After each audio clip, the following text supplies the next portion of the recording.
All right, we are live on Selection Sunday now.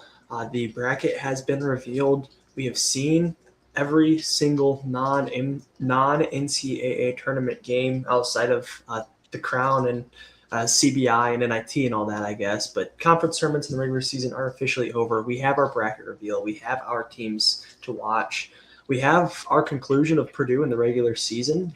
They did end up raising a banner this year. I think something that was surprising to both you and I. Uh, they took down Michigan and hung a banner. It didn't look like they were going to do that this year coming into the tournament, but credit to Purdue, credit to Oscar Clough, credit to the three seniors.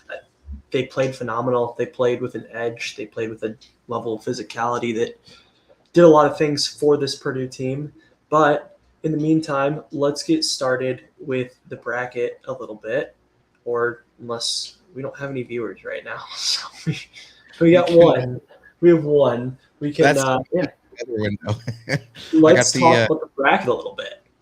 Did anything surprise you in particular on Selection Sunday with the committee's decision? Not really, honestly. I think this was a pretty chalky bracket for the most part. I mean, first four, like which teams fell the first four, were a little bit surprising. Like, I think NC State being in the playing games was a little surprising. There weren't really any teams left out that you're surprised by, right? Like, yeah, I didn't really think Oklahoma, Auburn were making it in. I think we knew there was no one that didn't make it that I was like, damn, that's odd that they didn't make it. It was just kind of like, oh, I'm kind of surprised the committee went with SMU and NC State, but also like you have to pick somebody to go there, and NC State and Texas and SMU just kind of seem to be the best ones left. Miami in the play-in game, I'm a little bit disappointed just because I wanted the free point for picking against them. Like I wanted to be able to pick whatever power conference team they're playing in the first round. But my second question to you is on that kind of note: is there a team, a mid-major school, a double-digit seed that you could see pulling off an upset? Go kind of 12 seed and higher. We'll kind of avoid the 11 seeds. Go 12 seeds and higher. Is there anyone that catches your eye? Particular matchup? I know there's one in particular. I said it before you called this matchup yesterday. We were at a sports bar watching Purdue UCLA, and we were talking bracket stuff. And you're like, if Akron gets Texas Tech in the first round, they're winning. Yeah, I stand by it. That's my upset pick. I know it's, I guess, kind of cheesy to pick the 12-5, but Akron is a legitimately really good mid-major team. I don't think people really respect what they've done this year because a lot of attention is kind of focused on what Miami of Ohio has done. But in my eyes, Akron is the better basketball team. They won the MAC tournament. They are better metrically, like very clearly. I'm almost kind of surprised that they didn't get a better seed than Miami. Like it wouldn't have shocked me to see Akron on the 11 line, especially with as bad as this bubble was. They're 64th on KenPom. They're 29-5. I think Amani Lyles is probably the best front court player in that Texas Tech Akron game. And without JT Toppin, I think he has a lot of success against this front line of Texas Tech. Also on the same side, Texas Tech star point guard Christian Anderson dealing with that groin injury. Like I would imagine that's probably still going to be nagging by the first weekend. And Tavari Johnson is capable of outplaying a hampered Christian Anderson. I think if you get 100% healthy Christian Anderson, he's not. But a banged up Christian Anderson who's having some muscle, some soft tissue issues and playing through it, I think Tavari Johnson can outplay him. We've seen the size and the athleticism on the wings. I think it's a really, really, really good matchup for Akron that they're getting this Texas Tech team.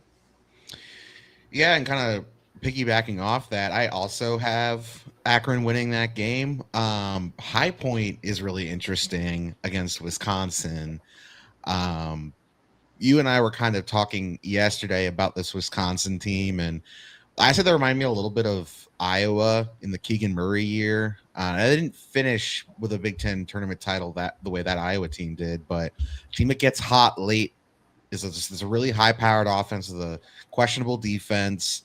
They got upset by a Richmond team that kind of ran through their conference tournament bracket, even though they weren't expected to. I think High Point can do something similar to Wisconsin. Now, Wisconsin will have the two best players on the floor, maybe the three best players on the floor if Nolan Winter's able to play. But like that's the kind of matchup they're vulnerable to because the High Point wants to play the way Wisconsin wants to play. They're going to get up and down the floor. They're going to shoot a ton of threes. If Wisconsin goes cold and High Point stays hot, they could very easily win that game. Would not shock me. I think Wisconsin's going to be a bit of a trendy, like Sweet 16 Final Four pick based on Nick Boyd and how awesome he is and how they've closed the season with some really big wins over like Michigan and Illinois twice and Purdue, all away or on neutral courts, by the way, too. It's not just a home cooking thing. Those are kind of the two I have circled. I don't know that I really love any of the 13 seeds or higher in their first round games. I think the top 4 seed lines are all pretty safe to make it to the second round. Yeah, I liked North Dakota State coming into Selection Sunday as a potential, upset pick. I don't like the matchup with Michigan State. I don't think they really do much that gives Michigan State trouble. So I'm kind of going to avoid picking that one, I think. But that was a team I had circled as at least I think that they do some things that like upset candidates do. Another double-digit 12 seed or higher that I'll shout out, I think, is actually got a semi-favorable matchup. I think Northern Iowa is actually a semi-tough matchup for St. John's. I think the way they run their offense, it's a little bit, it neutralizes the pack line to a little bit of an extent. And I think they're a good enough defensive rebounding team to keep St. John's off the offensive glass, and they play at a super, super, super slow tempo. And so if that Northern Iowa team can slow that game down to a crawl, we've seen St. John's limitations scoring the basketball in the half court. I think that could rear its head. And you kind of have this super low possession, high variation game that could swing either way. Ultimately, I think St. John's has too much size and athleticism, especially in the front court for Northern Iowa, but it would not shock me to see Northern Iowa win that game. They definitely can. What about let's expand this out, talk about some of these 6-11 matchups, because those are also usually pretty ripe for upsets. VCU, I really like them against North Carolina. I think I'm going to pick them to win that game. Now, if Caleb Wilson was playing, different story, but without Caleb Wilson, like VCU has enough size to hang on the boards. They're a good shooting team. I don't think they're going to be like out-athleted by North Carolina. Caleb Wilson aside, he can out-athlete anybody, but I think North Carolina is pretty vulnerable there. Also, South Florida, too. I think they can cause some problems for Louisville. Again, it's a little bit like the Wisconsin conversation where because Louisville is not a super reliable front court team, they're not great on the boards, they don't play a ton of defense, they just have better guards than you. Those teams are always vulnerable to an off shooting night ending their run early. Yeah, sorry, I just got somebody who sent me a tweet making fun of or kind of making a joke about the number 41 jersey situation, which I'm sure we'll get to here in a little bit. That deal on the 11 line, I think I kind of look at that Miami, Ohio team. I actually did not want to pick this team coming into the year or into this tournament.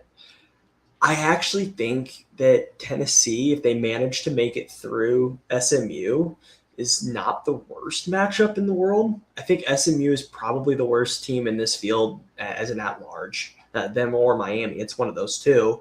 And so I certainly think that SMU is one of the teams that Miami can match up with caliber-wise. And then that Tennessee team, man, they can go really cold on offense, and I don't trust the bigs to completely dominate. Like, I don't think Okpara is that level of guy right now, and like Estrella is limited for what he is, and these aren't guys that I expect to just come in and give Miami, Ohio like 16 and 14. Like, I don't think they're capable of that. And I think Miami would kind of have that. You kind of have this ball screen one-on-one game between Gillespie and Peter Suter, and I think that's a pretty high variation formula. And Miami is such a high variation team with how many threes they shoot that like it wouldn't shock me to see Tennessee go cold and Miami just shoot their way to a first round win.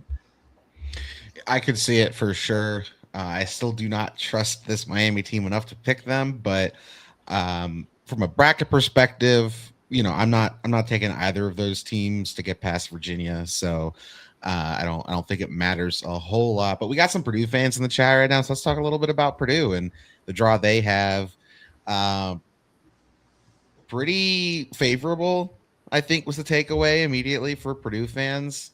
Kind of putting to rest the idea that the Big Ten tournament doesn't matter for seeding purposes. I was kind of saying this week, like the reason people say that is because they expect a lot more movement from individual games than they should, right? Like at the end of the day, one extra quad one win in a game like this isn't usually enough to jump teams' entire seed lines. This year is a little bit different, though, because of how tightly bunched together the teams in the back end of the 2 line and the top end of the 3 line were, where 1 or 2 quad one wins or an extra loss could actually shuffle the order. And we saw that with Purdue jumping both Michigan State and Illinois, despite losing head-to-head to both of those teams. See, I think the jump actually happened yesterday. You saw a lot of bracketologists jump Purdue to the 2 line after that UCLA win, just because – after that happened, Michigan State, before that game, Michigan State was the last 2, Purdue's the first 3.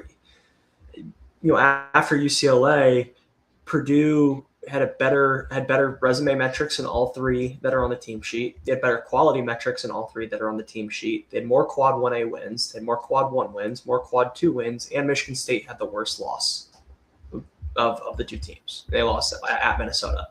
That's very clearly the worst loss that either of those 2 teams has taken. And so I kind of am like of the belief that Purdue was probably already ahead of Michigan State before the Michigan game. And if the Michigan game mattered at all, it shouldn't have even really been that big of a conversation. I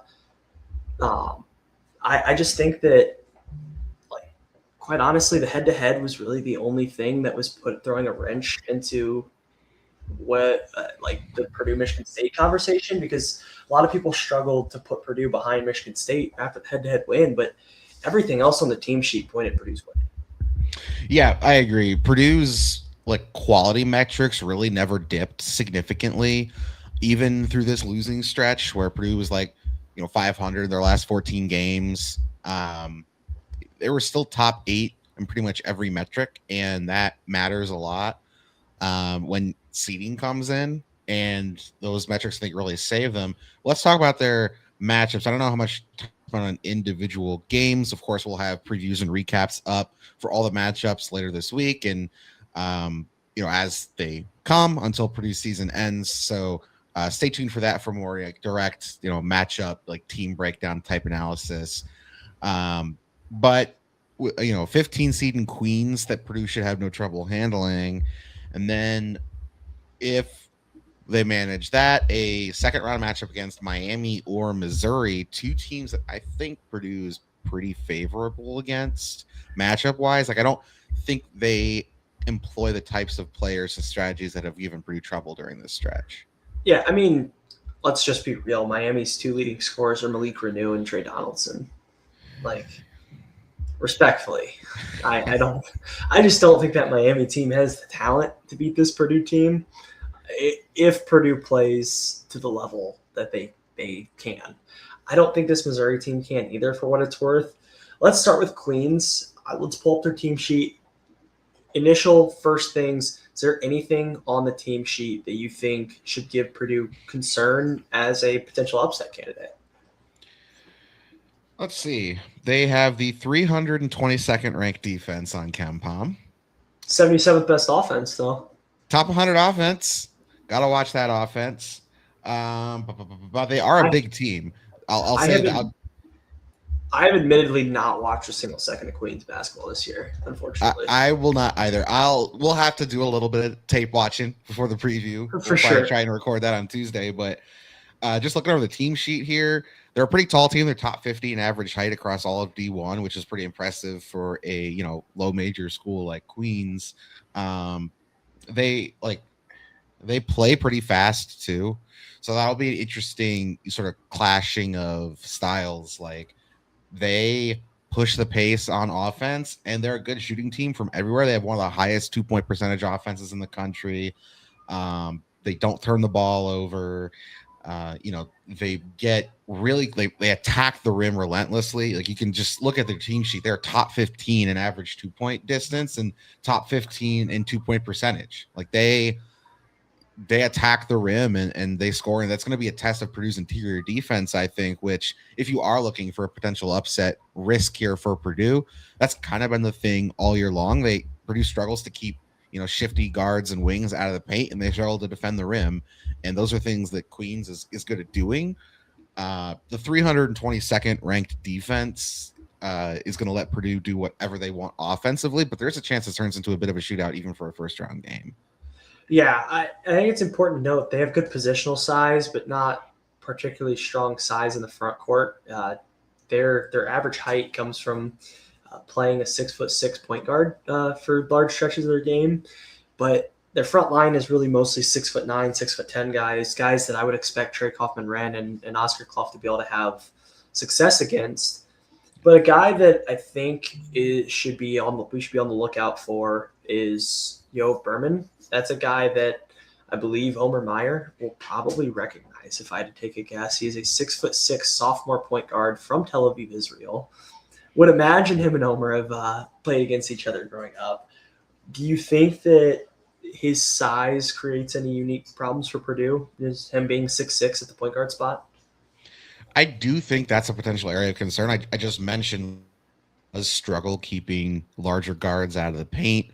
We've seen teams that play a lot of size in the backcourt have success against Purdue. If you think back to the Memphis game way back when in November in the Bahamas, like that was a team that, outside of the point guard position, they just played a bunch of wings and huge like jumbo guards that weren't like 6'7", 6'8", 6'9", and really caused Purdue a lot of problems. Now, Memphis is a much better defensive team than Queens. Like the issue for Purdue in this game with that size is not going to be on the offensive end. It'll be like Purdue's defense having to play like Braden Smith, CJ Cox, and Fletcher Lawyer against all these 6'5", 6'6" guards that they play.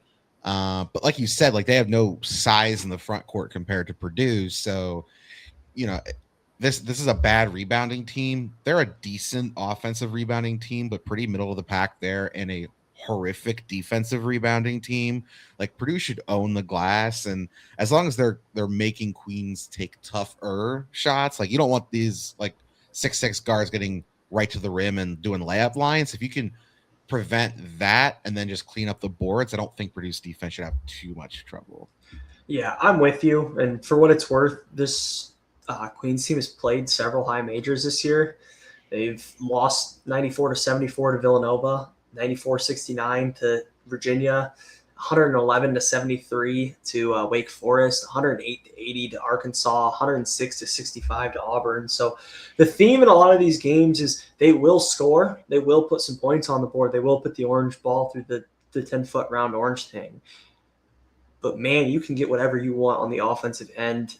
These are all teams, I think, that have significantly worse offenses than Purdue, and outside of like an Arkansas maybe, but I kind of expect this Purdue team to just roll offensively, and I wouldn't be shocked to see an 100-point performance. I think we get some fireworks probably too for Braden breaking the assist record, which, newsflash, for anybody curious, is going to happen in this game. So you might as well buy your St. Louis tickets now because it'll be pretty cool to see it.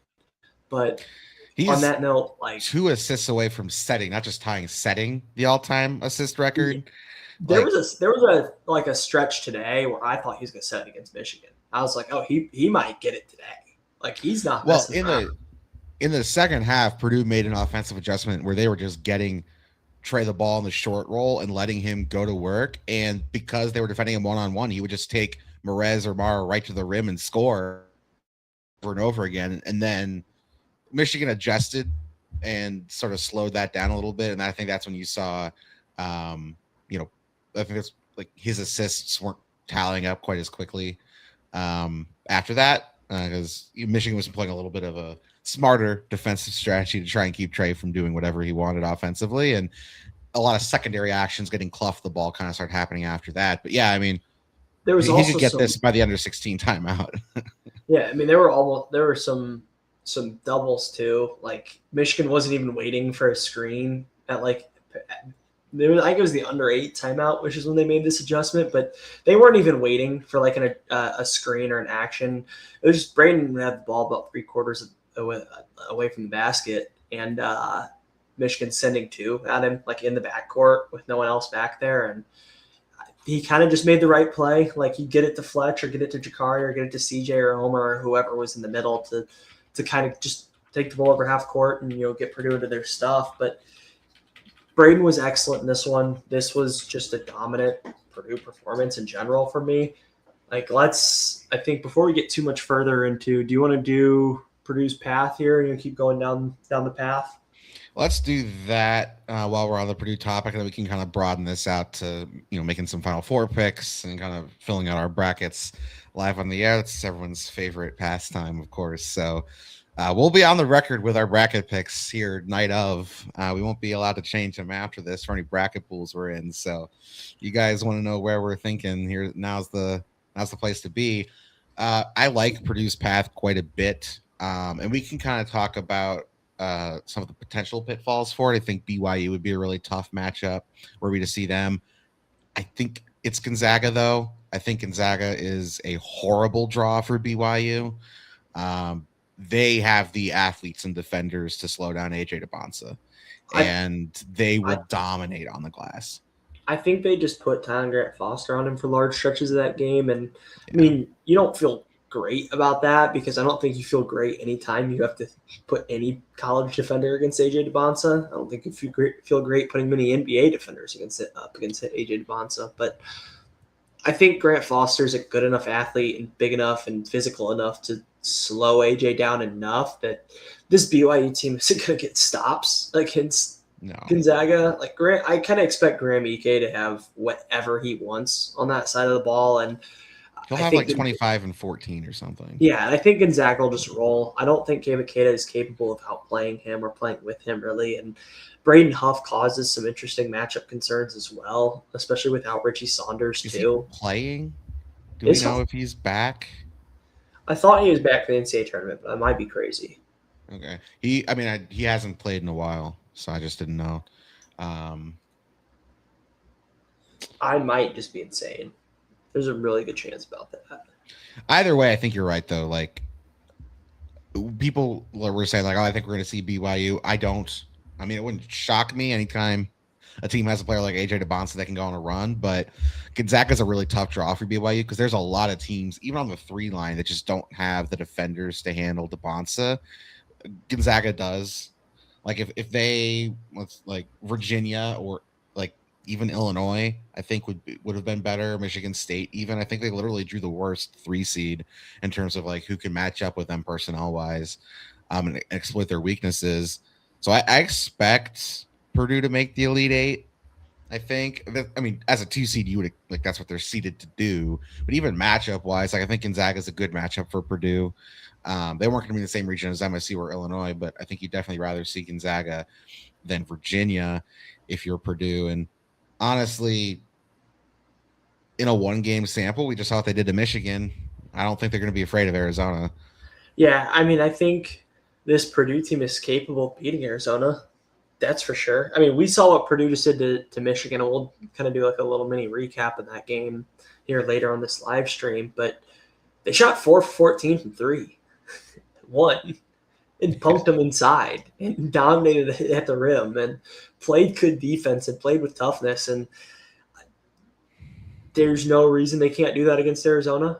I mean, I still, I think, would pick Arizona to probably win, but I feel as good about that matchup as I think I would any other 1 seed. And I think Purdue does some things to really kind of try and force some struggles from Arizona. I think Purdue will be happy to let Arizona take a lot of tough mid-ranges, and I think Arizona is happy to take a lot of tough mid-ranges. And so yeah, it's kind of going to become an efficiency problem, I think. And Purdue, for better or for worse, has kind of been an efficiency demon this year. And I think has a really good shot of winning that math problem.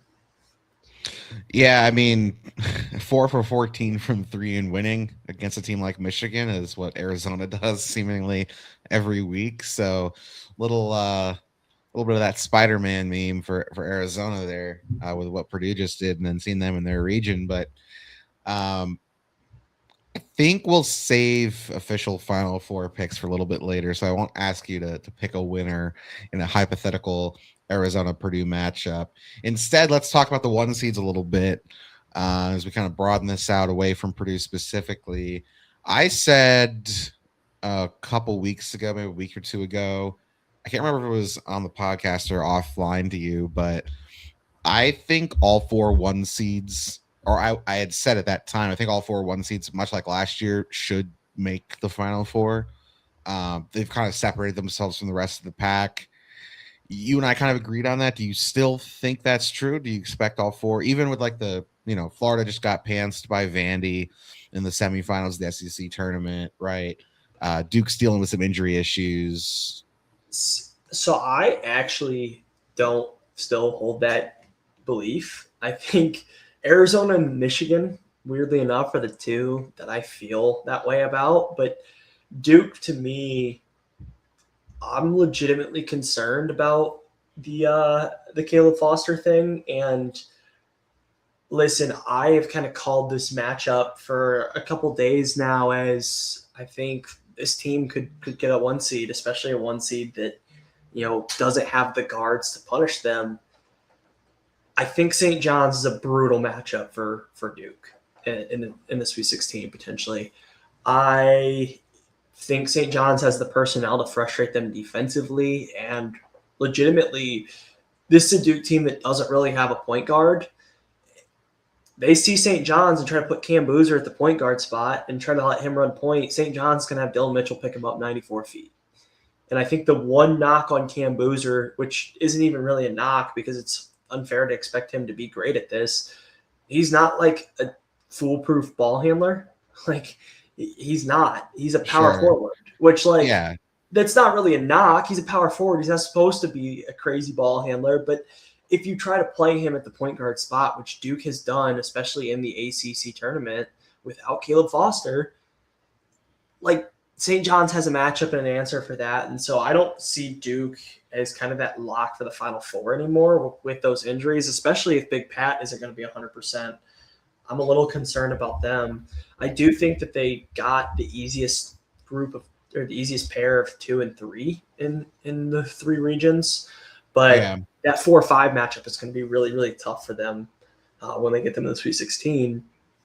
In Florida, I think got exposed by Vanderbilt. Like, I think Florida is a team that if you can at least compete with that front court and keep it respectable on the glass and inside, their guards are able to just throw up a stinker at any given moment. I think that Florida team is vulnerable to just getting outplayed at the guard spot, because at the end of the day, I don't trust Boogie Fland and Xavier Lee to be, kind of ironclad, just really consistent guards. Yeah, I mean, I think on the Duke thing, I'll start there. If they get past the Sweet 16, I think they make the Final Four. I agree. I was concerned about the Caleb Foster injury going into the tournament. After seeing their draw, I'm kind of not. Now, this might mean if they had Caleb Foster, I think they'd be my national title pick. I don't know if I'm going to pick them to win it all, but I mean, just looking at their draw, you mentioned St. John's is a brutal potential matchup. St. John's has to get past Kansas first, which I think they can. If they don't, Kansas is a very favorable matchup for Duke, I think. And even if they do see St. John's, I think St. John's is just a lesser version of Duke. They don't have when I think of a team that can exploit Duke's weaknesses, St. John's really isn't one. Now, they can hang with Duke. It wouldn't shock me if they won that game. I don't know if I'm trusting a team that doesn't really play a point guard to take advantage of the ones that just lost their point guard. I think that's the thing for me is that St. John's already doesn't have a point guard. They have other options, so they have answers. They play Dylan Darling at the one, and it's okay. They play through Zuby in the half court, and it works a lot of the time. I just think that they can match up guy for guy with Duke in a way that very, very few teams can, and win those individual matchups to a level that they can win the game as a team. I think there's a world where St. John's front court completely outplays Duke's front court, and I think if that happens, St. John's just wins. Like there's a world that Dylan Mitchell and Bryce Hopkins are able to slow down Cam Boozer. I just think there is. And we saw Caleb Wilson kind of use his athleticism and his length and his size to frustrate Boozer at times a lot in that first matchup with North Carolina and Duke. And I think Dylan Mitchell is a similar type player, especially on the defensive end. Like when you're talking strictly defensive end and athleticism and length, like Dylan Mitchell is up there with Caleb Wilson. He's one of the very few that can replicate that.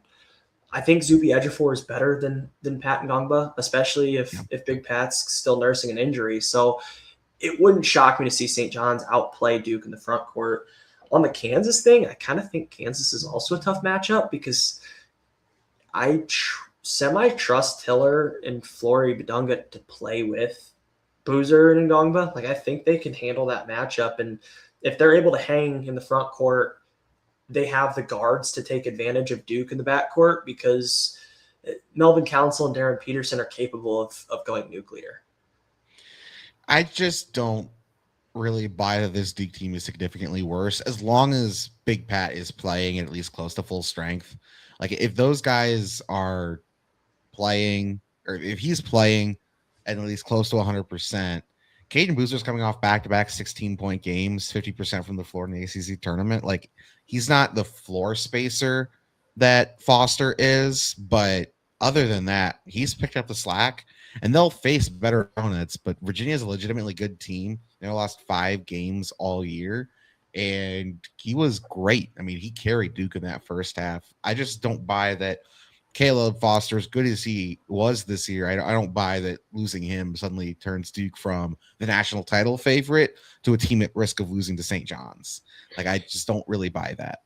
I've had St. John's kind of circled as a team I think that's capable of frustrating some of the top teams in single game situations, just because of their ability to match up personnel-wise, physicality-wise, athleticism-wise in a way that I don't think a lot of lower seeds can with the top teams. There's just not very many teams, I think, like below the 3 line that are capable of matching up personnel-wise with a lot of the top teams. I do want to address something. Shout out Jay Meisner's in the chat. He's talking about St. John's. For what it's worth, there is an actual kind of personnel switch change that coincides with St. John's getting really good. They inserted Dylan Mitchell started 2 games. If you kind of split the season into the Providence loss and before, and then after that game, Dylan Mitchell has started every single game. Since then, they've rattled off like 19 of 20 or something like that. Only 1 loss came after that Providence loss when they inserted Dylan Mitchell into the starting lineup.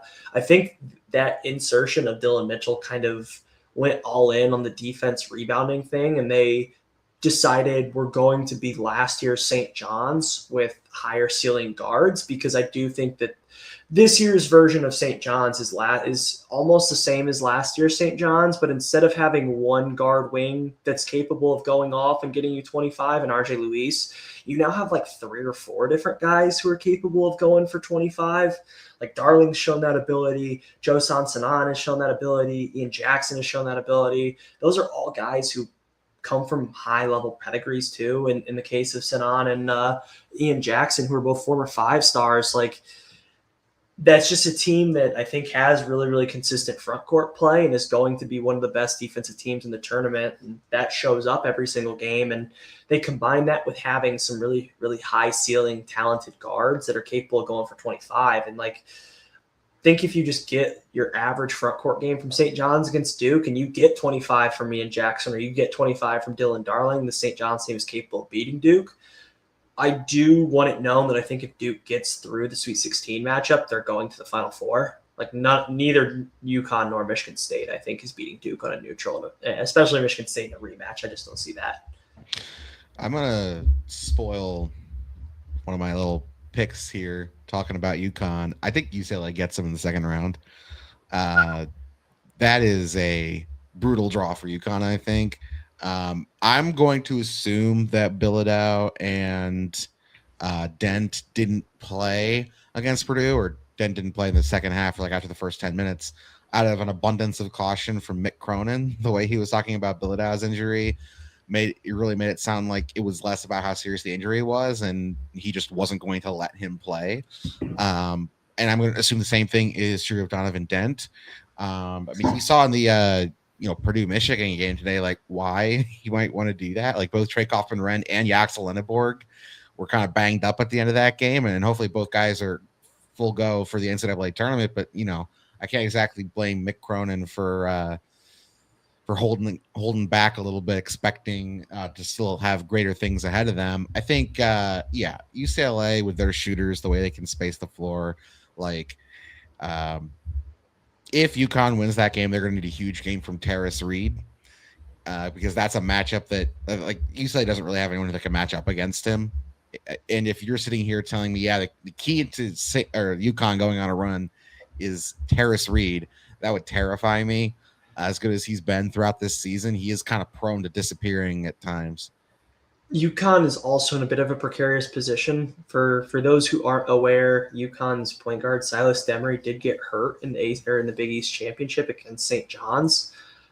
I think there's a legitimate chance that he's out and isn't able to play in the first weekend. And if that's the case, UCLA has to feel good about the point guard matchup. I think them having Dent there at that spot, all of a sudden it would be like a Dent versus Malachi Smith type matchup. And UCLA also has some real size and athleticism on the wings. Like they play Eric Daly at the 3 for large stretches of games. And his matchup's going to be Braylon Mullins, I believe, in those minutes for most of the game. And that's a kind of unathletic freshman shooter type that is, I think, going to struggle to handle Daly like on the glass and on the inside. So it'll be interesting to see the personnel matchups. We're about 40 minutes in to our hour-long stream, so I think we should probably start making some picks. How does that sound to you? Let's make some picks, yeah. I have my CBS bracket pulled up. They luckily have a super easy to fill out online option that I'm very thankful for because I can just kind of follow it right here. But how would you like to do this? Should we go region by region? Let's go region by region. Are we picking every game? Are we I think we could pick every game. For the most part, we don't really need to spend too much time on some of the more obvious ones. Like, obviously, we don't really need to discuss Duke over Siena. Like, I think we all are just going to pick Duke over Siena. Maybe Siena will pull off the upset. It's certainly happened before. But let's do this. Let's go region.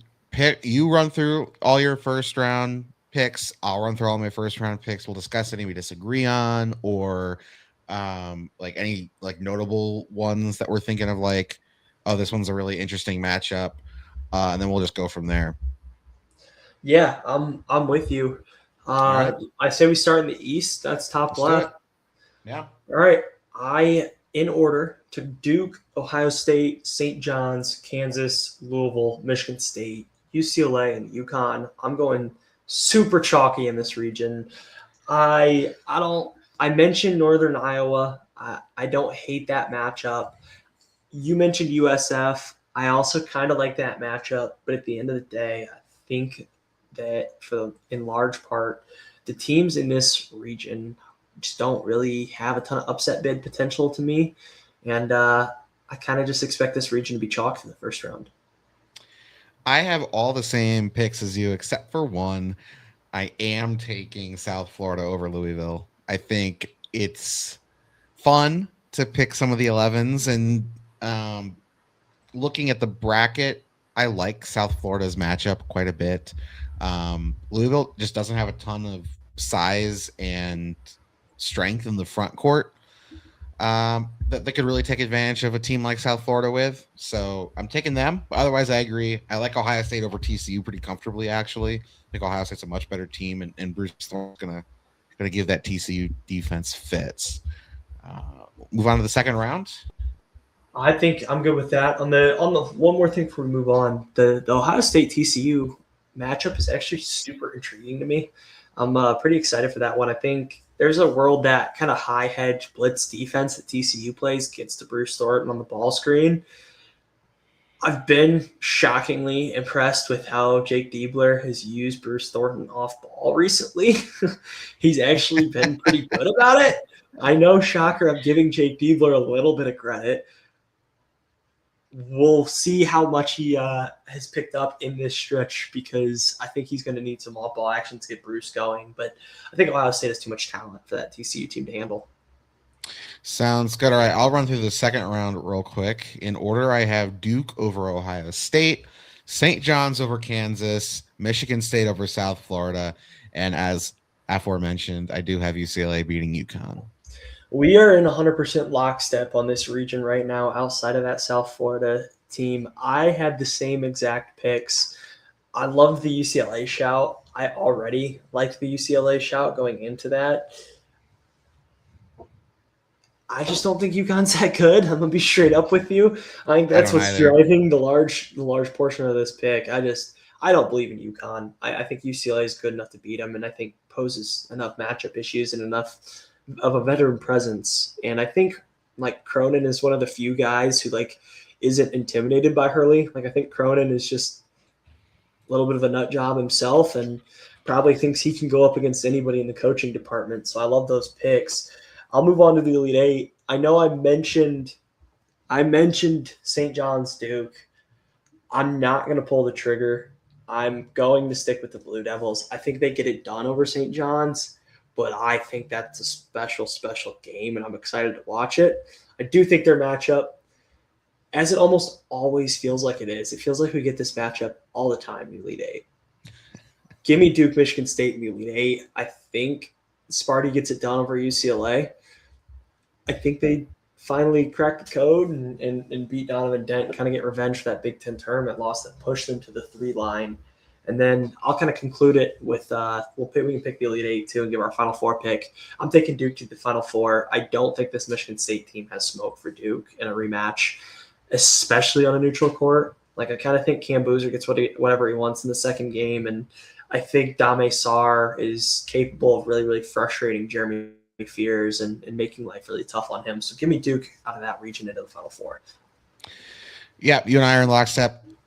Give me Duke comfortably over St. John's. I'll say it. I think I don't think St. John's has anything for even a Caleb Foster-less Duke. Michigan State over UCLA. I agree. They're able to get him back this time. And then, I have Duke beating Michigan State. I think that's also a pretty comfortable game. I think Duke kind of runs through this region, to be honest. As they should, being the number 1 overall seed. I think they drew the easiest region. Outside of St. John's as a 5, which is a tough team to have as your 5 for sure.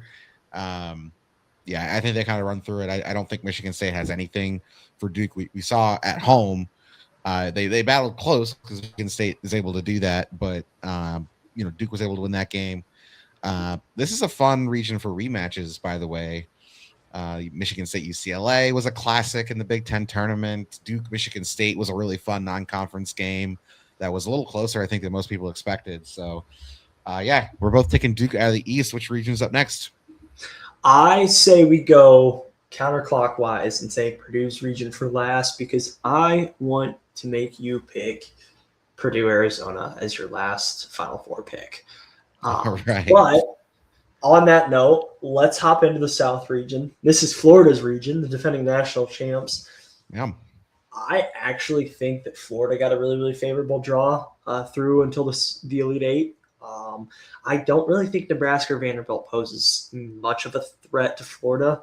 The one threat I would say is that I think that this Vanderbilt team there's a world where like Tyler Tanner just goes nuclear and completely outplays Fland and Xavier Lee, and Vandy wins that game. But This is like a brutal matchup for Nebraska. I feel bad for Husker fans because I don't think there's much of a shot of them getting through the Sweet 16 in this matchup.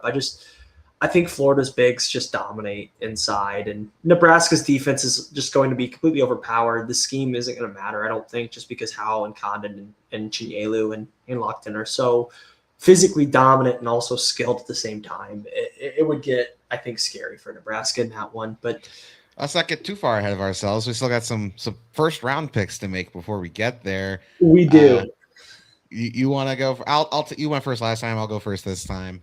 We'll run through these and then discuss any debates we have. And if you guys are watching in the chat, like drop us some questions if you want to know something about a particular matchup we kind of breezed over, or you have questions about your team that we didn't get to. Let us know. I have Florida, of course, then Iowa over Clemson, Vanderbilt over McNeese, Nebraska over Troy, VCU over North Carolina, as we talked about at the beginning of the show, Illinois over Penn, St. Mary's over Texas A&M, and Houston over Idaho. Pretty chalky outside of I do have the 11 advancing here. Yeah, I'm excited for this region. I think that this region has the most intriguing Elite Eight matchups. Like Florida versus potentially the winner of Illinois and Houston is a fantastic game, regardless That's of so much fun. Yeah, who theoretically wins that Illinois Houston matchup.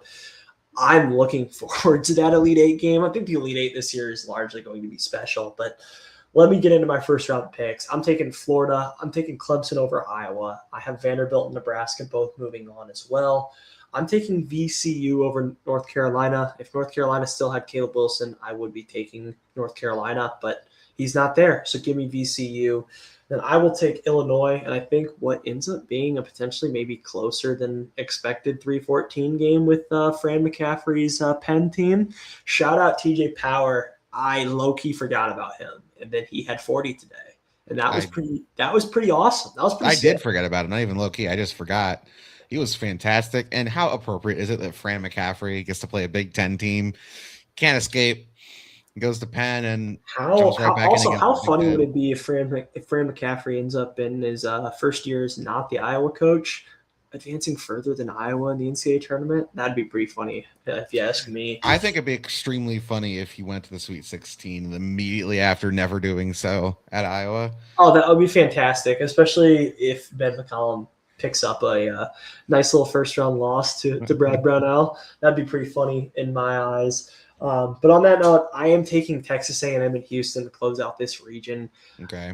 I am not a St. Mary's guy. I think they kind of are mid-major merchants, for lack of a better term. I think that team kind of plays ugly basketball, and I don't think it really works against high major athletes.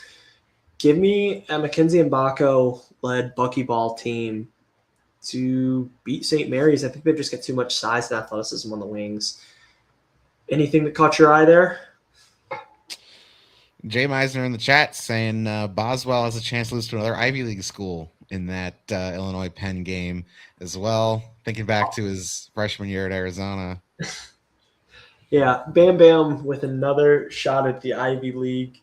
Do we know, has he played any other Ivy League schools in his career? I honestly have not done enough research. I can't remember who the matchups were the last couple of years. Maybe in the regular season. Like I know Purdue played Yale last year. I don't know if Illinois done something similar, but yeah, I have St. Mary's over Texas A&M just because stylistically I think it's a big advantage to St. Mary's. They're going to slow that game down and really try and control Texas A&M's tempo. I think it's going to frustrate them. I think matchup wise, that really benefits St. Mary's, even if I do trust A&M's athletes a little bit more. Not to get too far ahead of myself, but I do think they're both getting smoked by Houston. So from a bracket points, like filling out perspective, I wouldn't overthink that one, but I like St. Mary's matchup wise and style wise. Second round, I have Florida over Iowa, Vandy over Nebraska, Illinois over VCU, and like I said, Houston over St. Mary's. I'll let you go, and I do think that Vanderbilt-Nebraska game was worth talking about. I'm with you. I picked it the exact same way. I lean Vanderbilt over Nebraska. I think Tyler Tanner is just the best or the best player in that game, and the NBA guard just kind of wins out. I also think Vanderbilt's a good enough shooting team to take advantage of that Nebraska defense, and I think it's just a really tough matchup for Nebraska. I think Hoiberg is really going to struggle. I think Hoiberg is essentially running into like the NBA version of himself, which for Hoiberg, that's a pretty big gap between like what Sam Hoiberg is and the NBA version of himself. And I think Tanner just does all of the Sam Hoiberg things back to Sam Hoiberg and completely dominates this game at the point guard spot. I think Hoiberg's really going to struggle, handling the ball. I think against Tyler Tanner's length and his propensity for picking up steals in the open court and kind of picking people's pockets. I think Tanner just gets the Hoiberg and had massive Tyler Tanner game. I wanted to mention St. Mary's one more time just before we get off of them. I do think that Mikey Lewis has some of the more fun, like March superstar potential of some of these smaller schools. Like that's a guy that's capable of going for 40 in a game that is like 58 possessions long. So certainly keep an eye on him because he is capable of going nuclear and picking up an upset win for St. Mary's. On that note, I will pick my Sweet 16 as well. As I alluded to earlier, I'm taking Florida to the Elite Eight, and I am taking Illinois over Houston. I do not think this Houston team is quite the same as they've been in the past, defensively and rebounding wise. And we'll see two special freshman guards going at it. I think Kingston Flemings is the better of the two, but I honestly think that Illinois wins on the glass. I think they've got the better shooting team, and it'll be interesting to see how a Houston team that uses JoJo Tugler as such a good rim protector and is able to use their bigs to protect the rim and patrol the paint handles the stretch five nature of Illinois' bigs. I think Illinois just hits a bunch of threes and scores too much for Houston to keep up. So I have Florida in the Elite Eight as well over Vandy, and I'm taking Houston over Illinois. Real quick, I did want to mention on Vandy, Nebraska. I think it's a pretty brutal draw for Nebraska. They should win their first tournament game in program history, but I don't really see them advancing any further. And I will say, if you're looking for a 1 seed potential upset here, Florida Vandy is one to circle. Florida just got blown out in the SEC tournament by Vanderbilt, and they won the first game they played this season by 4. So there is a chance that Vanderbilt is just a tough matchup for Florida and kind of punishes them for playing so big. That's something that's going to be interesting to watch if they do meet in the Sweet 16. And shout out Jay Meisner again. He did not play, Boswell that is, did not play another Ivy at Arizona. And I just checked the Illinois schedule over the last 2 years, and this will be his first Ivy League game since the Princeton loss. So. Revenge game for Bam Bam Boswell. We will see how he carries with it. There you go. I like Houston against Illinois, though. I think Tugler is like built in a lab to defend players like Merkovich, and I don't trust, because I think you're going to have, like, Houston's point of attack defense is so good. Illinois is going to have to rely on role players hitting shots, and I just don't trust them to do that. As well, on the other end of the floor, Illinois' passive defense will kind of let Houston get the shots they want. They have the size to make those shots tougher than normal, but I don't think Illinois is going to take Houston out of much of what they do, and Houston's a very good shooting team. So I like Houston. This might be the best game in the entire tournament, to be honest. This is a fantastic matchup. But I do like Houston. The one thing, like you mentioned, if Illinois does win this game, their size and ability to dominate the glass, I think, is going to be why, because they are a lot bigger than Houston. Houston is surprisingly small for a team that's as good on the boards and as good defensively as they are, kind of like they have in the last couple of years under Kelvin Sampson. I'll also say this: Sinak's ability to stretch the floor, we've seen it the past couple of games. I think that's something to watch against Illinois, and pulling their bigs away from the basket could maybe let Houston attack the offensive glass. So you have Florida versus Illinois. I have Florida versus Houston. Who do you pick into the Final Four? I am taking Florida to the Final Four. I'm taking them over Illinois personally, but I think they would beat Houston as well. I think Florida's trio of bigs is just too big and too dominant and too skilled for this region. I think they're able to overpower this Houston team with size. And I think they're able to overpower this Illinois team with physicality and athleticism. I think Chinyelu and Condon and Howe are going to get whatever they want against this Illinois front line just off of physicality. And I think they're too big and too skilled for that Houston front court to really kind of dominate them defensively. And I think they're able to get past maybe potentially subpar performances from Boogie Flan and Xavier Lee. I think they just need one of them to be good. I think one of them is good in each game. I'm not sure it's the same one. I'm not sure which one it is in which game, but I think one of them is good in every game, and they make it to their second straight Final Four in a title. I also have Florida advancing over Houston. I mentioned, Houston's lack of size potentially being a problem against Illinois. It will be a problem against Florida. Like, I think that's just a tough matchup for Houston. Like, Florida is massive in the front court, and their bigs do a lot of different things, and I think that will just overwhelm Houston. Yeah, give me Florida. Going back to the Final Four. I would also take them over Illinois for the record. If you like Illinois over Houston, I'd still take Florida in that matchup, and I think that moves us to the Midwest region. It does. It does. This is the Michigan Wolverines region, the Michigan team we just saw in the Big Ten Championship. I will kick this off since we were running out of time with the first round. I took Michigan in the first game, obviously. Then I went St. Louis over Georgia. As I mentioned earlier, I'm going the Akron Zips over Texas Tech. I'm taking Alabama over Hofstra. I'm taking Tennessee over the winner of that play-in game, which I think is a very shockingly intriguing game as far as play-in games go. Then I'm taking Virginia. I'm taking Santa Clara over Kentucky, and I'm taking Iowa State over Tennessee State. Anything differ from yours? We actually do have a few different picks here. Michigan, of course, though, shout out UMBC. So my mom went to school. Gotta rock with UMBC there, but I don't know if they have another 16-1 upset in them, though. My mother is already convinced that they do. I'm taking Georgia over St. Louis. I'm taking Akron over Texas Tech. We're aligned on that. Alabama over Hofstra. Tennessee over the winner of that play-in game. Virginia over Wright State. I am taking Kentucky over Santa Clara. And I'll take Iowa State over Tennessee State. And then I think you can jump right into the second round matchups. I'll take Michigan over Georgia. Almost a Georgia over Michigan. I do not want to pick that. I'll take Alabama over Akron. I'll take Virginia over Tennessee and Iowa State over Kentucky. Pretty chalky region for me.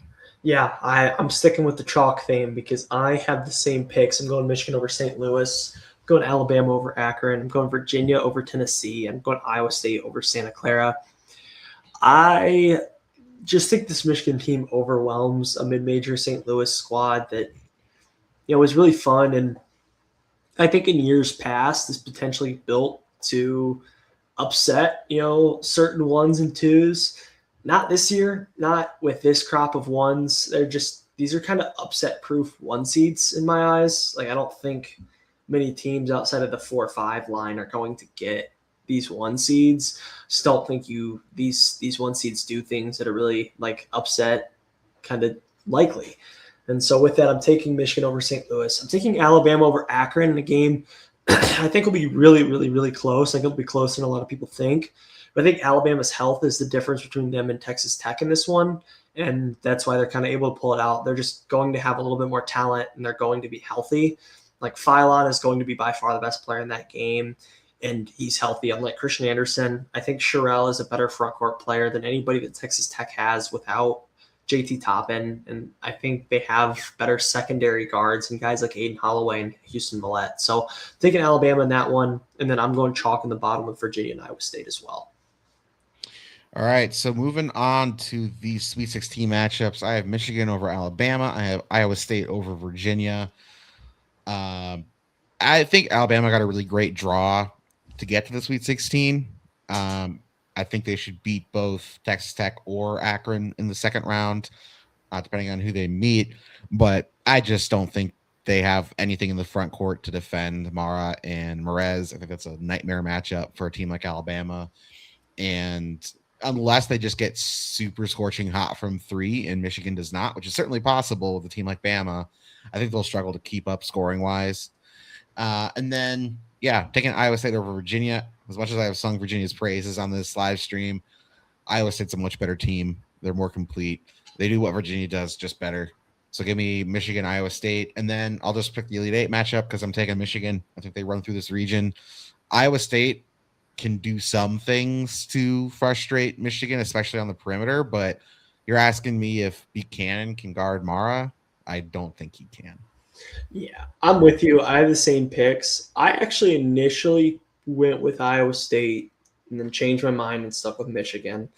I think Iowa State does a lot of stuff that can really frustrate Michigan. I also think that they have the size and the personnel to match up with Michigan because Momcilovic is a 6'8" wing. Like, that's not many teams have a 6'8" wing that can like kind of match up with Yaxel like at their true position as a 6'8" wing. Momcilovic is a true 6'8" wing. Like, he's going to play in the NBA as a 6'8" wing, and he's also a guy that's capable of just going nuclear from 3. And they have the defense to hold Michigan down. Like, they have better defensive personnel than Purdue, and I think you saw Purdue frustrate Michigan for large stretches of this game or earlier today. It wouldn't shock me if Iowa State beat Michigan. I think that's also a sneaky, awesome Elite Eight game, and I think Michigan pulls through in like a 2-point win. I agree. The only thing on Momcilovic, 6'8" wing, not a great defender. Iowa State's defense is great around him more than because of him. So that's a little tough that their matchup for Michigan's best player is the worst defender in the starting lineup. But I think if Yaxel wants to take advantage of that matchup, he can. If they're going to stick him in the corner, they are very happy to let Momcilovic stick in the corner as well and just contest some threes. But that should take us to the West. We've been saving this region for last because Purdue's in it, and our buddy Jay Meisner, his Arizona Wildcats are in it. We kind of hinted that we think those teams will meet in the Elite Eight, but give me your first round picks before we get there. Yeah, I'm going Zona, Utah State, Wisconsin, Arkansas, BYU, Gonzaga, Miami, and Purdue in the first round. I am also taking Arizona, Villanova. I am taking High Point over Wisconsin. I'm going to officially make the pick. I like Wisconsin a lot as like a trendy. I think they're going to be a very trendy team to like even upset Arizona in the Sweet 16. If they get there, I think they'll pose Arizona a lot of problems, but I think the Wildcats get gifted one here by having High Point kind of take them out. Again, this team just reminds me a lot of that Iowa team with Keegan Murray from 3 or 4 years ago, and I think that they might struggle to kind of carry the late season momentum if they run across a cold shooting night. I'm taking Arkansas, BYU, Gonzaga. I am taking Missouri over Miami, and then I'm taking Purdue over Queens. Yeah, we're pretty much in lockstep on the bottom side of that bracket. I just think Wisconsin has too good of cards for this High Point team. Like, I'm not sure what this High Point team does with Nick Boyd and John Blackwell defensively. And I mean, it would take like the rest of the team going like 2 for 19 from 3 to kind of outweigh the advantage I think Boyd and Blackwell would create against mid-major guards. Utah State, Villanova. I'm already regretting it. Can I change my pick? I don't know. You said we were on the record here. Yeah, but I haven't clicked save yet. Fair. All right, you can change to Wisconsin. I'll change it to Wisconsin. Look. This is not. I'll say this real quick before I let you run through the second round here. I like Wisconsin way too much to want them to lose. So for they're too personal fun. investment standpoint, they're way too much fun. Give me Wisconsin, Arkansas, which might be the greatest second round matchup of all time. Yeah, that game is like, holy shit. Like fireworks or colors. Oh, yeah. Feel. And Nick Boyd is going to be chirping the entire game. Like, oh yeah, it. I don't know how much. I don't know how much you were paying attention to it, but I believe that he let Dusty May know after every single shot attempt against Michigan in their matchup in the Big Ten tournament. Didn't matter if the ball went in. He was turning around and letting Dusty know he did let that one fly. The only other one we differed on, I think, was Utah State Villanova. For me, I'm just I have a hard, fast rule. If you lose to Ed Cooley, I pick against you in the NCAA tournament. I have a hard and fast rule that I'm not taking the winner of the Mountain West and the worst season in recent Mountain West history to win a tournament game when the best teams in recent Mountain West history can't seem to win tournament games. So it's really tough picking between Utah State in the Mountain West and Kevin Willard in the round. One of them has to win. I don't like that fact. Like, could we have gotten Georgia and St. Louis, which are two teams on the 8-9 line that I kind of like? Could we have gotten them? Could I, like, against Villanova and Utah State, could I have picked both of those teams over these teams? But I had to pick one of them. The Big East is technically better than the Mountain West, I think. So I'll take that tiebreaker. Yeah, the Big East might be better than the Mountain West, but not by much. They're No. both pretty bad leagues. I'm not a believer at all in this Villanova team. I think this is just an anti-Kevin Willard pick, maybe. I don't really know. I'm also anti-Danny Sprinkle, and I kind of just think that, like, Utah State got better after he left for Washington, and, like, karma says that he's going to win a tournament game while Danny Sprinkle misses the tournament with a lottery pick big and Hans Steinbach. But on that note, let's move into the second round matchups and pick our Sweet 16. Should come as no surprise. I am picking Arizona over that Utah State team. I'm picking Wisconsin over Arkansas, and then I'm picking Gonzaga and Purdue over Miami to meet up in the Sweet 16 in a matchup we started to see quite a few times over the last few years. Yeah, I'm also taking Arizona over Villanova because obviously I don't have to explain that one. I'm taking Wisconsin over Arkansas because, again, I'm riding with my Badgers, and this is a purely emotional pick. I'm not going to pretend anything else. It should be legitimately, though, one of the best tournament games of the entire weekend if we manage to get this. As much as I normally enjoy upsets, I want to see Darius Acuff battle Nick Boyd and John Blackwell so badly. That would be incredibly fun. They're very similar teams. I think you and I were kind of talking yesterday about how both of these teams kind of fit the profile of teams that give higher seeded teams trouble in March Madness because they have a guard and or wing. Wisconsin has two of them that are super dynamic ball handlers, scorers, and can get other guys involved. And they have athletic shot blocking, floor stretching bigs. Even though their front courts aren't exactly great, they fit the profile of ones that can give higher seeded teams trouble. So it's a tough draw for Arizona, presumably facing one of them in the Sweet 16. And I also have Gonzaga and Purdue advancing. Wisconsin, I think, especially, is also just absurdly capable of, like, Nick Boyd and John Blackwell could 100% just walk down Jaden Bradley and Braden Burries. And, like, I don't think many of us would be surprised. Maybe Arizona fans would be. I certainly think that Arizona has the better backcourt. But, again, we're talking about single game sample size here. And, like, Boyd and Blackwell, man, those two dudes are psychopaths. And they're also really, really damn good at the game of basketball. And they're both big, physical, athletic guards who are made for March. Like, let's call it what it is. These two guys have go nuclear for 3 games in March written all over them. And there's a world, like, we've seen it before. What if Rapp just hits 6 straight threes? Like, what if Bieliauskas hits 7 threes and a half? These guys can do this. They've shown it. They hit what, 19 threes in Mackey Arena on 34 attempts when they played Purdue. And Bieliauskas hit 7 threes in the second half in their win at Michigan earlier this year. Austin Rapp hit a 3 on 6 straight possessions against Michigan in the Big Ten tournament.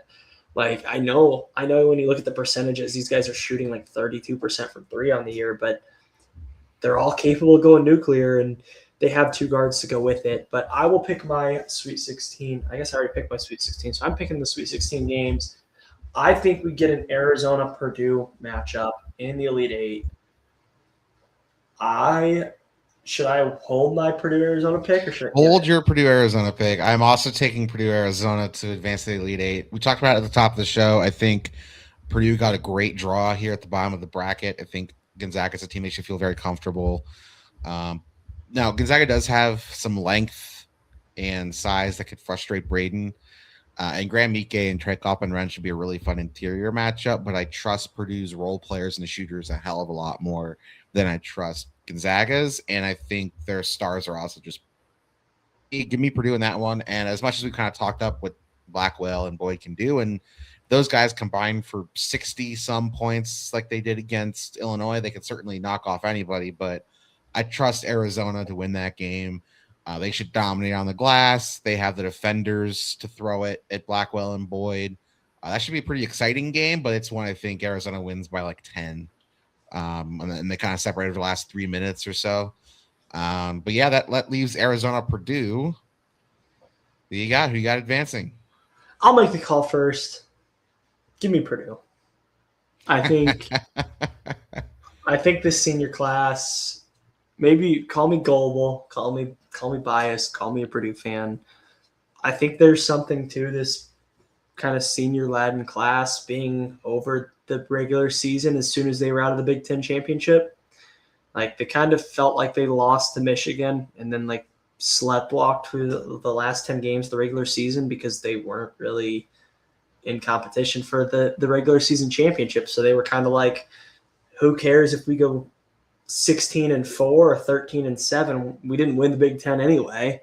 So right. Why? Like, and it's kind of that senioritis vibe, which isn't a good thing, but I think they turned a corner. Oscar Clough, if you get this version of Oscar Clough, like this Purdue team rocks. How is he not the Big Ten tournament MVP? Who won it? Was it Braden? Braden. Probably because Braden averaged like 14 assists a game. I mean, yeah, he was insane.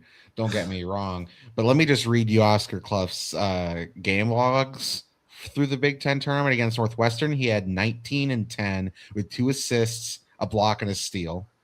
Against Nebraska, he had 12 and 9 with 2 assists, a block, and a steal. Against UCLA, he had 17 and 14 with 2 assists, a block, and a steal. And against Michigan, he had 21 and 5 with an assist and a block. By the way, I believe we have tip times and announcer pairings announced for some of these at least. I don't think I see all of them unless I'm crazy. That's because I am crazy and I was only looking at some of them. Yeah. While you do that, I'll finish picking this region. I will take Arizona in this game. I think this should be just a fantastic and exciting game in general. Arizona is very similar to Duke, Michigan, and Florida in how they're all constructed. And while Purdue hung with Michigan impressively well today, I just don't know if I trust them enough. It would not shock me if Purdue wins this game. I think Arizona will be favored for a reason. The one thing I will say, Purdue shot 4 for 14 from 3 against Michigan and managed to win. I did not think that was possible. If they're playing with that level of physicality on the glass, they can beat any team in the country, as they just proved, beating arguably the best team in the country in Michigan. Arizona is not a team that shoots threes. If Purdue is having a hot shooting night, I think they can pull that game out. But I'm taking all 4 1 seeds to the Final Four. I'm sticking with my original prediction. I think those are just the 4 best teams in the country, and the ones I had questions about got pretty favorable draws. So give me all 4 of them to advance. Arizona, Purdue. It hurts me to pick Arizona as a Purdue fan. I got my big Maple Zach Edey jersey on. I had to pull this bad boy back out of the closet this weekend. But yeah, give me Arizona in that game, and that leads us to the Final Four. Yeah, I think we're pretty lockstep with our picks right now and going into the Final Four. Also, shout out Blake in the chat. He was right. 7:25 p.m. tip on TBS on Friday night. The announcer group is, I believe, Brandon Gaudin, Bruce Weber, and Andy Katz, I believe, is the 3 that are on that game. So be on the lookout for that. That'll be exciting. Let's pick our Final Four, and then before we get out of here, I will run through some of those tip times. We can kind of talk about – it's been 5 minutes talk about the tip times, and then we've been on here for almost an hour and a half. So I say we get out of here and let people pick their own brackets. Sounds good. Let's start with the first matchup, Duke versus Florida. We both have that one. I have Duke advancing. I do as well. I think the Caleb Foster injury against a different team would be pretty interesting. Against Florida, they don't have the backcourt to punish Duke for missing their best perimeter defender. As good as Xavier Lee and Boogie Fland are, they're not shooters, and Duke can pack the paint. I think Duke's front court is just better than Florida's. Cam Boozer's the best player in that game. If Big Pat is playing, I think he can hang with Condon and Shinyelu on the glass. Malik Brown is fantastic as a defensive center, really versatile as well. And again, like, I think Duke's a better shooting team. Like, Dame Sarr can lock down whoever he wants to. Yeah, give me Duke in that matchup. I'm with you as well. I am taking Duke in that game. I think they have the size to match up with Florida. And that brings us to, I guess, not Purdue. It would be Michigan's Final Four game that we both have picked. I have them against Purdue. You have them against Arizona. We can talk about both matchups. Let's start with Arizona because I think we just saw Purdue, Michigan. So let's start with Purdue or with Arizona, Michigan. Who do you have winning that game? I have Michigan winning that game. I think this was the toughest game of the entire bracket for me to pick. I think Michigan's shooters could be the difference in that game. The one thing on Arizona's team sheet, and I talked about this a little bit in the Purdue matchup, but their inability to make threes at a high volume is a vulnerability.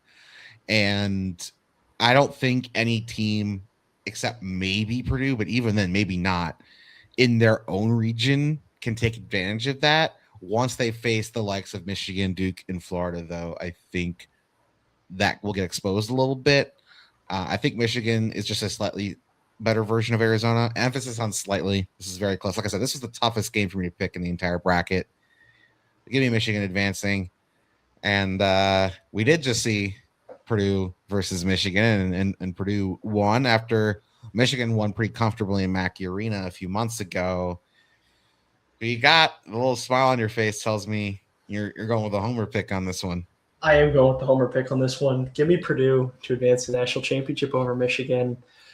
I think there's something to this Purdue team outside of Mackey Arena. I don't know if you've looked, but they're second in the country analytically away from Mackey Arena. That includes a win over Michigan, obviously. And they've lost a bunch of games in Mackey Arena, but guess what? None of the NCAA tournament games are in Mackey Arena.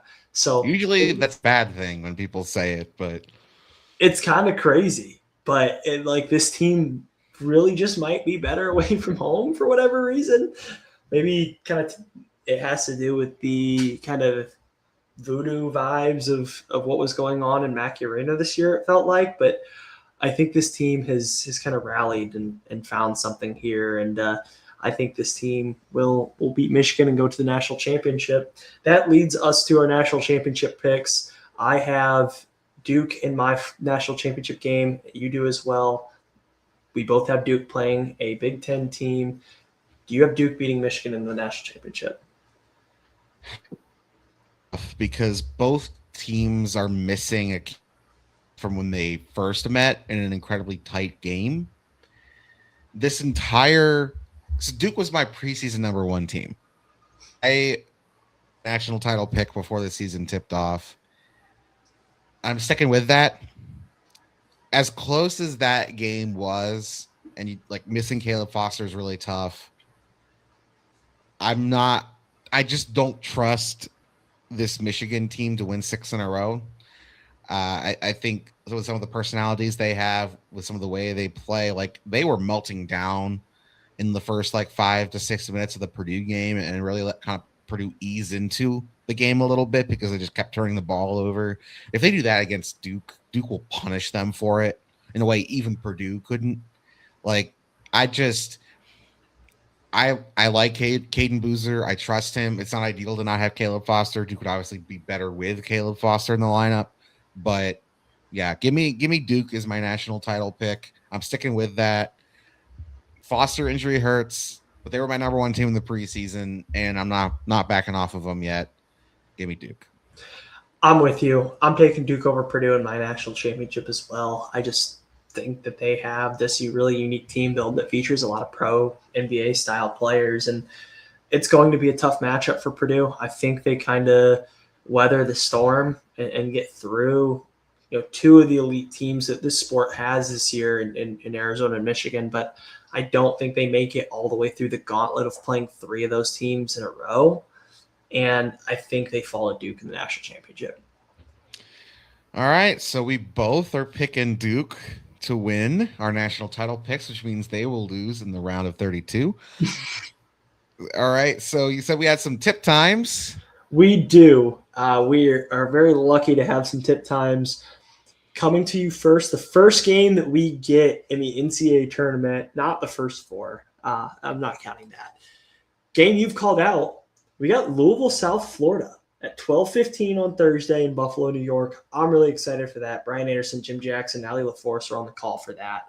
That'll be a great game. Followed up by Penn, Illinois, McNeese, Vanderbilt, and Hawaii, Arkansas. I think that's four semi-intriguing high seed versus lower seed matchups that I'm pretty excited for. I'm betting we get at least one or two of those teams that, kind of have a lot of success in that first round matchup. And then after that, I think North Dakota, Michigan State is next, VCU, North Carolina, Troy, Nebraska, and High Point, Wisconsin to round out Thursday afternoon.